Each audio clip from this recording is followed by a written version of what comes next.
malapit ng pasukan. Next week na. Ready na? Kinakabahan. Kinakabahan po. Naka-enroll ka na, di ba? Opo. Sa ISO, Agriculture. Tapos yung sa scholarship ng... anong nangyari doon? Wala pa pong update. Wala pa.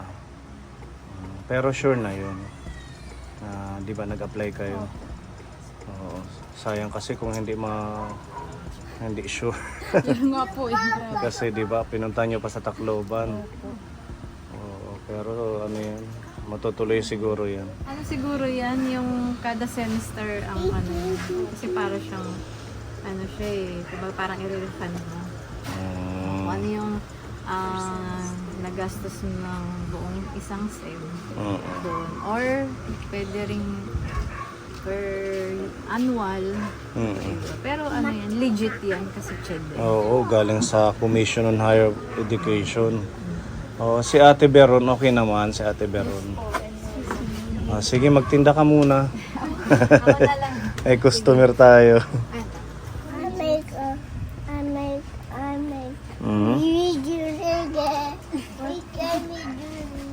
Anong kanta?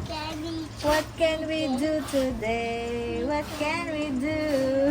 Ngayon ba yun?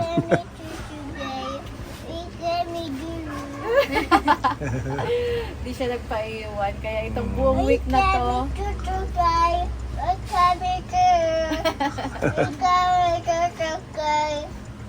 Siguro ngayong week hindi yan magpapaiwan. Next week pwede na siguro. Sobrang iyak niya. Nang nalilibang na siyang maglaro, sabi ko sa teacher, i-escape mo na ako. Kasi titingnan ko si Iya sa kabilang building dahil break time din. Pagbalik ko, sobrang iyak niya. Talaga, ayaw niya tumigil. Oo, si Ian ng first day, di ba iniwan natin? Sabi niya na, mami, balikan mo na lang ako. School na. Ayan si Ate Beron. Next week na din ang pasukan. So, naka-enroll ka na. Opo.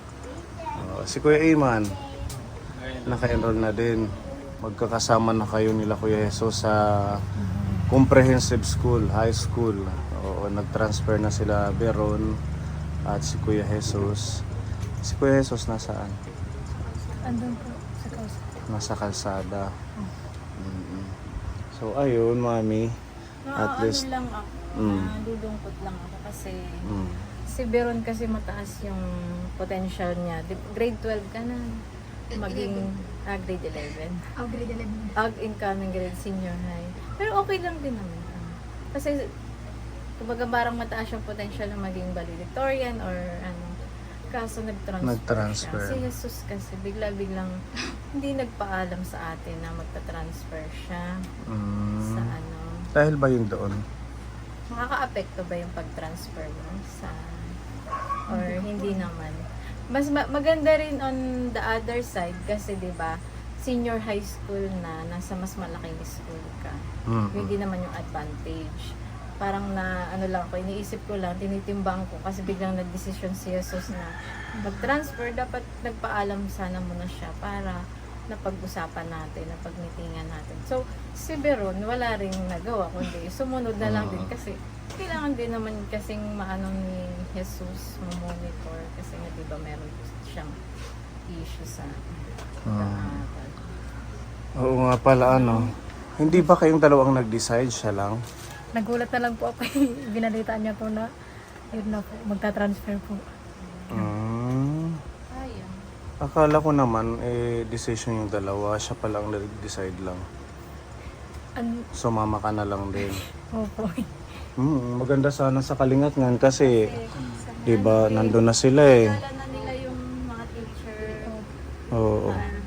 Pero maganda din siguro dahil marami rin nagta-transfer dun sa Compre kasi nga dito. Pag senior high school na mas malawak yung parang yung offer nila. Yun din po kasi yung gusto niyang strand. Okay, strand. Nawala sa Kalingatnan. Anong strand nila? General academic lang po kasi dyan sa Kalingat ng pangkalahatan po. Yung sa kanya po gusto lang niya pong mag-focus sa ABM. Ano yung L? Si Beron. Ano yung ABM? Ano ba yun? ABM, IBM. ABM. Ano ba yun, Kuya? Business Management. Businessman, accountancy, business management, ABM. So yun yung gusto mo. Sa Kalingat nga walang ganun. Gas lang po. No? Ano yung gas? General Academic Strand. Yun pala yun. Ang general. Oo. Kasi marami din akong nababalita, marami ang nagta-transfer doon sa ko. Mm-mm. Mga senior high school na kasi. Diba, iba-ibang, kumbaga parang field.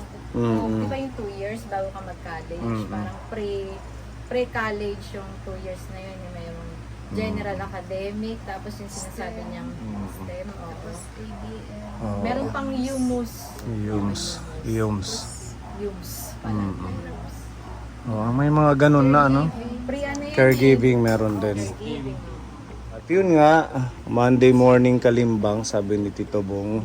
Morning, afternoon. Afternoon na ba? Morning pa. Morning. 11:30 pala. Na-busy kasi. Oo. Ayan, sabi ni Tito Bong, kalimbangin natin sila Lorna. Halika dito Lorna. Silang magkakapatid ng halagang 5,000 peso na groceries. Yehey. Message kay Tito Bong. Ate Bex. Ano yan? Maraming salamat po Tito Bong sa sa Ayuda, blessings po. blessing. Magkakayuda. Thank you po Tito Bong. Oo. Take care always po. Si Ate Lorna. Hello po Tito Bong. Kumusta po kayo? And sana po healthy lang po kayo palagi. And maraming salamat po sa always po pagbe-bless sa amin. Si Lord na pong bahala pong mag-doble po at or triple pa po ng blessings po sa inyo. Ingat po kayo palagi. Thank you so Sige, much. pili daw kayo ng groceries na kailangan nyo halagang 5,000. So malaki-laki ito. Pang ano nyo na to, pang hanggang sa pasukan. Next month. Baon. Oo, pambaon. Pwede naman ang gawin nyo. Oo, isang bigas na 25 kilograms. Meron pa kayo yung huli na binigay niya. Oo, 25 na bigas para hanggang sa susunod pa ng mga buwan. At Mga pang-bounce. pambaon. Ganon. Diba, hindi na kayo uwi ng lunch. Ano? Hindi na. Isang sakayan na lang sa umaga. Tapos sa hapon, pipick upin sila ng service. Ayan. Speaking of Kuya Jesus, may ano tayo. May kunting problema. Kasi bihira na siya mag-stay dito sa bahay. At saka ano ba ang nagiging problema sa kanya ngayon? Ewan ko po, hindi po siya nagsasabi. Basta, ganun na lang po siya. Sinabi ko, kung hindi ka mag-aaral, sabihin mo para walang maging problema kung anong gusto niyang gawin. Pero naka-enroll na siya. Opo. Pero sabi ko po, nag-usap po kami, mag-aaral ka o hindi? Sabi niya, mag-aaral daw. O, bakit yan ang ginagawa mo? Hindi naman po siya umiinom. Umaga pa lang nawawala na. Darating sa inyo gabi na. Hindi na nga po kumakain. Saan siya kumakain? Ewan ko po. Minsan, hindi po siya kumakain dyan. Kasi nung nagblog kami kay Aljanre, nandoon siya, mami. May mga kasamang barkada. Nagulat ako kasi ang layo na ng kalikuan, nakakarating siya doon, naglalakad. Actually, di ba, pagkatapos ng last school year, di ba, mas madalas na tayo nag-meeting, di ba, kahit sobrang busy natin, binibigyan talaga natin ng oras, kahit dapat magpahinga na kami. Talagang, kasi tinataon namin na nandyan siya. Sobrang dami na natin binigay ng pagkakataon sa kanya. Ang dami ng chance Sobrang ang dami na ginawa naging natin. Meeting, pangaral, opo lang siya, ngiti lang siya. Ngayon, parang nag-iisip na kami na bigyan na siya ng final warning talaga. Kasi hindi na ba kasi to biro eh. Pag kinabukasan niya yung pinag-uusapan dito, hindi pa nga nag-uumpisa yung klase, yung mga barkada niya talaga ang priority niya. So, paano pa yan? Lalo na nasa malaking school siya. Di ba? Alam niya naman yung mga pangalan na Maraming mga grupo-grupo sa big school. At saka, yung mga barangay officials dito, talagang nagsasabi din sa amin, kay daddy na, yung nakatira sa inyong lalaki, hindi si Emmanuel. Kilala na kasi nila dito, yung sinasamahan ni Jesus is, hindi daw magandang influensya. So, So doon kami nagwo-worry. Hindi namin alam, di ba, nung huli nating meeting, pinagsabihan natin sa, itigil mo na yan, iwasan mo na yung mga barkada mo yan. Kasi yung mga tao dito na nakakilala sa mga barkada na yun, alam nila kung ano yung mga gawin nun. So ang iniisip namin mag-asawa is, paano kung hindi naman tawag dalangin, may mangyari sa kanya o may magawa siya, syempre, sa amin babagsak. Hindi naman kasi siya na bata na kukulongin namin sa bahay. Kaya ano namin, monitor namin daily, araw-araw, timely. Hindi ganun, malaki na siya eh. So, paano na natin gagawa ng solusyon yan? Kasi bago pa man pumasok yung bagong pasukan next week. Oo. At saka ilang chance na din, ilang pangaral na din. Dami na. Madami na, kaso hindi man siya sumusunod. Ate Lorna. At yun nga, ang pinag-aalalahan ko pa pag once umuwi siya ng late, malay natin bukas yung pinto, kayong dalawa, yung security nyo. Wala naman siyang ginagawa sa totoo lang. Nagbabarkada lang, nasa labas. Yun nga, maganda kung ang barkada niya is maganda yung influensya. Eh kung hindi nga maganda. So, sabi nga diba, the birds that flock together, diba? Birds that flock together. Ano? Paras ba? Ano ba yun? Birds of the same feather. Flock together. Flock together. Yan pala yun. Ganong kasabihan. Oo, kasi ngayon, sa sobrang daming nangyayari sa kalsada, Dami talaga. maraming mga kalukuhan, maraming mga nakawan dito sa bayan, may nawalan ng... Nawawala. Oo, mga batang nawawala, kagaya ng edad ni Kuya Jesus. Ganyang edad. O ayaw natin mangyari yun, kaya pilit namin sinasabi sa inyo na mag-ingat at saka iwasan yung barkada. Kasi kaya nga kayo nandito para mag-aral. Hindi na po siya napagsasabihan. Sabi mo pa sa akin, hindi na sumusunod sa inyo. Opo. Ano kayang gagawin natin sa Sabi kanya? ko nga itatali ko na lang yun kapag hindi pa Binenta niya yung una niyang vape, bumili ng bago. Kaya minsan, napapag-isipan na namin, dito po mo na, balik na lang yun siya dun sa tito niya. Sa tito niyo, di ba may tito kayo doon sa Lipgutan? Baka makinig siya din kasi ano, sa tingin niya. mas lalo lang po yung maglalakwat siya. Kasi dito naman hindi siya sumusunod. Ano kaya ang magandang gawin?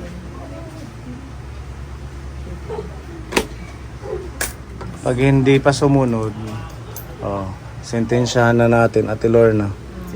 Sinabi ko naman na po yun sa kanya. Para alam niya na seryoso tayo. Hindi tayo nagbibiroan. Tingnan mo, ang dami ng natin inaalagaan. May Gabin, may Iya. Tapos may dadagdag pa na iisipin, di ba? Sabi ko nga po sa kanya, malaki ka na, alam mo naman na yung tama at mali. Sabi ko, anong gusto mong gawin mo. Basta pag-isipan mo kasi kung gusto mong mag-aral, hindi mag-aral ka, sabi ko sa kanya. Hindi yung ganyan. Tapos ganyan ka pa, wala na sila na yun. Sige, kausapin na lang natin for the last time, saka tayo mag-decide. Kasi ayaw natin ang hindi sumusunod. Siyempre, kay magdadagdag pa sa problema.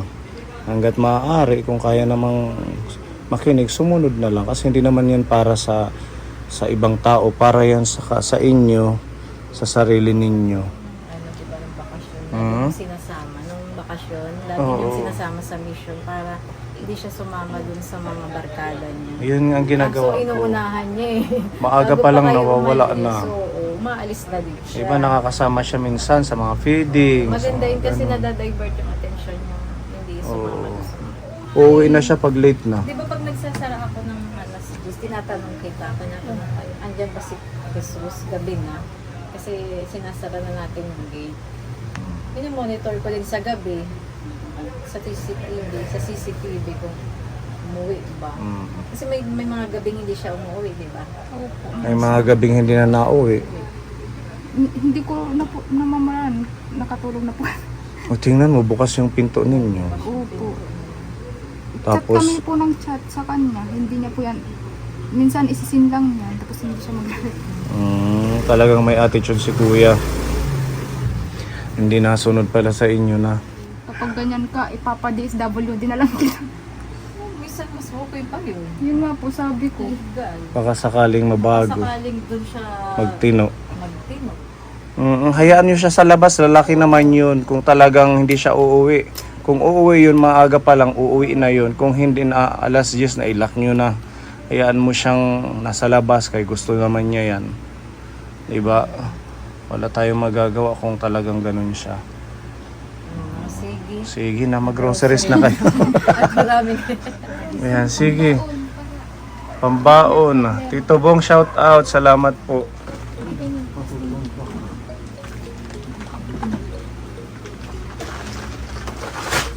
Adi mo balik na bright. Sige.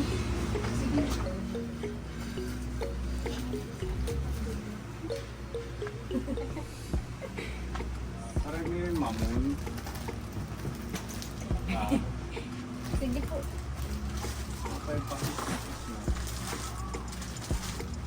Para dili na napalit yung pampers.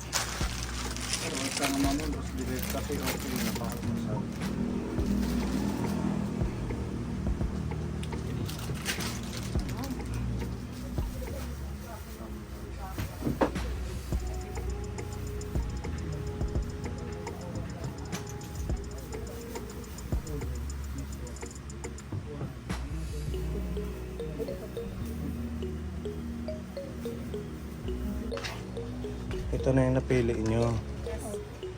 Si papatotal natin kay Tita Juben. Dito may ilagay pero no. Ang basag.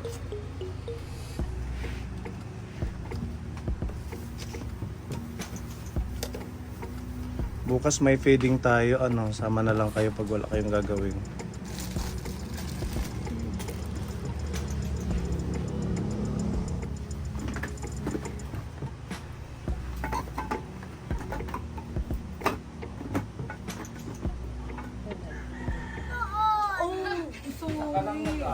nakalimutan ko.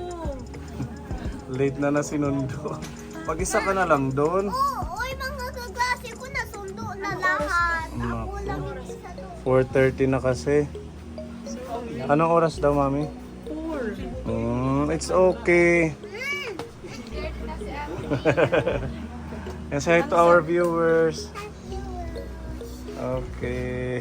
Ano sabi ni teacher? Na-message niya. Na-message ka daw niya, Mami, ng teacher. Sorry. At ito, merong blessings for Ate Iya. Pinapabigay ni Tita Donna. Oo, kasi nag-i-school na, pambili ng baon. What will you say to Tita Donna? Thank you, Tita Donna. God bless you. Okay, thank you po. And this is for Gavin. Kaya nag-i-school na din si Gavin, no? Nagising siya, bibili siya ng French fries, Mami. Oh, kumamata pala. Thank you po, tita. Si Kuya Iman, pinapabigyan ni Tita Mayang ng 500 panggamit mo sa school supplies. Pasama ka kila Ate Beron mo mamaya, no? Yan, 500 from Tita Mayang. Sige po, Tita Maya, maraming salamat po. Magbibili ko ba ito sa school? Siyempre, meron din si Ate Beron. Pambaon-baon mo ngayong pasukan. Maraming salamat po, Tita Maya. Maraming salamat po. Keep safe while stay healthy. Thank you po. Yan. Ibigay mo na lang to kay Jesus, no? Pangbaon niya din. Meron pa dito for Ate Iya from Tita Maya. Thank you po, Tita Mayang, for the blessing. And thank you for the money po. Thank you for the blessing also that you give to me. Anong bibilin mo? Secret. Secret pa. Okay, thank you. At ito Ate Lorna, pinapabigay ni Tita Maya. Total may nagbigay na si Tito Bong ng food allowance nyo. Actually pang food allowance daw to, tsaka school needs nyo. Siguro sa school supplies din. Wala pa naman kayo Bumili lang po ako ng isang meron pa po kasi yung mga o yung mga dati, pwede naman. Basta i-save nyo kung ano yung pwede lang bilhin, priority niyo para yung ibang nabibigay sa inyo magamit sa iba pa na kailangan. Diba? From Tita Mayang 2000. Hello po, Tita Mayang. Maraming salamat po. And salamat po sa pang school supplies po namin. And mag-ingat po kayo palagi. Stay healthy. Maraming salamat. Okay, maraming salamat po. Yehey! Salamat kay Lolo Bong, kay Tita Donna, Tita Mayang, at sa lahat po ng mga nagpapaabot ng pagmamahal sa magkakapatid. Ayan, God bless at ayun, mag-update na lang tayo tomorrow kaponi sa ating feeding. Baka mag-live po tayo mamaya. Okay, maraming salamat. Bye-bye. Bye po. Thank you Thank you po. po.